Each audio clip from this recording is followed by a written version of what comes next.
On July 2nd, a massive extraterrestrial mothership with a diameter of almost 340 miles launches dozens of 15-mile-wide destroyer spacecraft in a ring around the planet. Many of Earth's biggest cities, including New York, Washington, D.C., Los Angeles, and Moscow, are covered by the destroyers.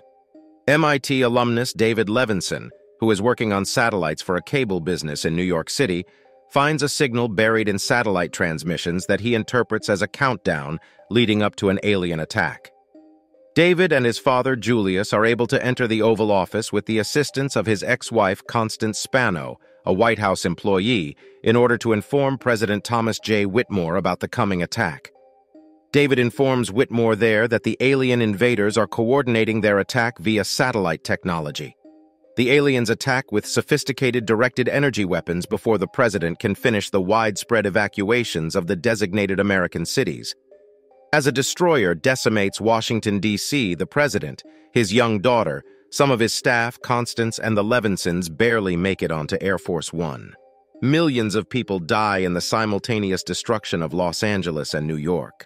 The Black Knights, a squadron of Marine Corps FA-18 Hornets from El Toro Marine Corps Air Station, take part in an assault on the ship that has destroyed the city of Los Angeles on July 3rd, as part of the United States' concerted counterattack.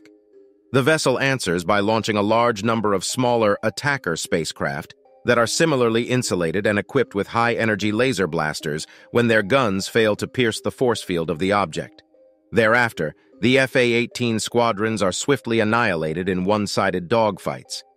Despite Jimmy Wilder, his wingman, being shot down and luring one attacker to the Grand Canyon, Captain Stephen Hiller is able to avoid the cannons of the attacking ships.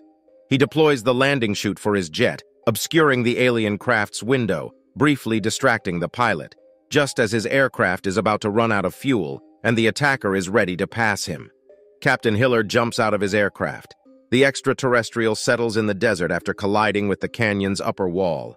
Captain Hiller jumps to a nearby landing and storms over to confront whatever living form is in the alien ship. A strange-looking creature with tentacles appears when the entrance to the alien fighter craft opens.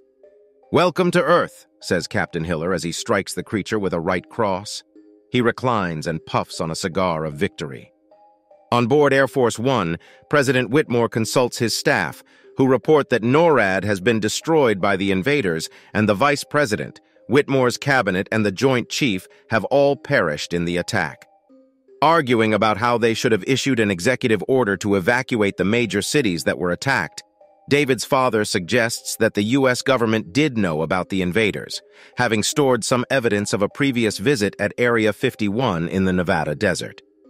The president is humored and tries to tell Levinson that Area 51 doesn't exist. However, Whitmore's defense secretary, Nimziki, tells the president that the installation does exist. Hiller is picked up by Russell Cass, a crop duster pilot who is going across the desert with his family and a group of refugees in a convoy of RVs, while he is using his parachute to drag the alien's body across the desert. They then transport the alien to Area 51, which is run by Major Mitchell.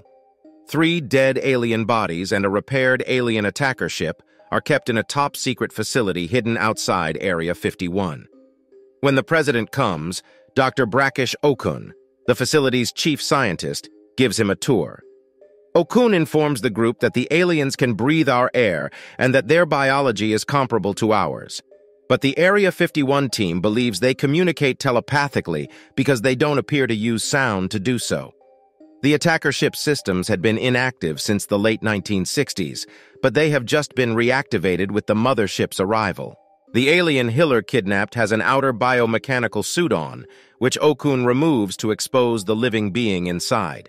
Because it lacks vocal cords, the creature uses Dr. Okun's voice to communicate with President Whitmore, who is outside the lab's glass windows, before reawakening and killing the majority of the examination team. The first thing it says is, "Release me." President Whitmore asks the alien if it is possible for the inhabitants of Earth and their invaders to coexist together. The creature says, "No peace." When the president inquires about its wishes, the creature replies, "Die." It enters the president's consciousness using telepathy, temporarily rendering him helpless. Armed forces members fire shots through the glass at the alien, with Major Mitchell stepping through the shattered glass to fire a final headshot. A coma is induced on Dr. Okun. During the instant that President Whitmore was immobilized, he was able to read the thoughts of the alien and learned of their plan. They attack planets, kill off any indigenous life, use up the resources, then move on. They're like locusts, he says. President Whitmore issues very clear orders to nuke the bastards. B-2 Spirit bombers are deployed, with the first destroyer targeted one that is hovering over a deserted Houston, Texas. The weapon explodes but proves ineffective at penetrating the craft's force field and destroys the city instead. As a result, the president orders the remaining bombers called back. During a business trip to Los Angeles, First Lady Marilyn Whitmore was caught up in the destroyer attack. Mrs. Whitmore is saved by Captain Hiller's exotic dancer lover, Jasmine Dubrow, after she stumbles onto the helicopter's wreckage that the First Lady was trying to flee in. Later, Captain Hiller discovers Jasmine, Dylan, and the First Lady camped out among the wreckage of El Toro MCS and helicopters them to Area 51. The president is informed by a doctor that his wife is bleeding internally uncontrollably. The president tells her when he enters to see her that, "The doctors say you're going to be just fine." She grinned and said quietly, "Liar." Soon after that, she passes away. David Levinson is discovered by his father in the hangar, screaming about how the nuclear attack over Houston will just hasten Earth's destruction while intoxicated. In an effort to console his son, Julius admits that since David's mother passed away, he hasn't been as observant of Judaism. David is instructed to leave the icy floor so that he won't catch cold by the man. A tech who is resting in the hangar is awakened by David's epiphany. When everyone is gathered in the hangar, David shows the audience how the attacker ship's shield functions. Then, using a program on his laptop, he turns off the ship's barrier, allowing Major Mitchell to easily blast a Coke can he had put on it. David offers a strategy that entails exploiting the newly functional alien attacker to obtain access to the alien mothership's interior in order to implant a computer virus that will compromise the defenses surrounding the destroyers and attackers on Earth. The attackers and destroyers will become susceptible once the computer virus kicks in, and the mothership might be destroyed with just one nuclear weapon.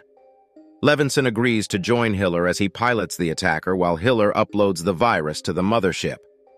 Hiller and Jasmine take some time before the expedition to get married, with Dylan serving as the best man and David Levinson and Connie Spano serving as witnesses.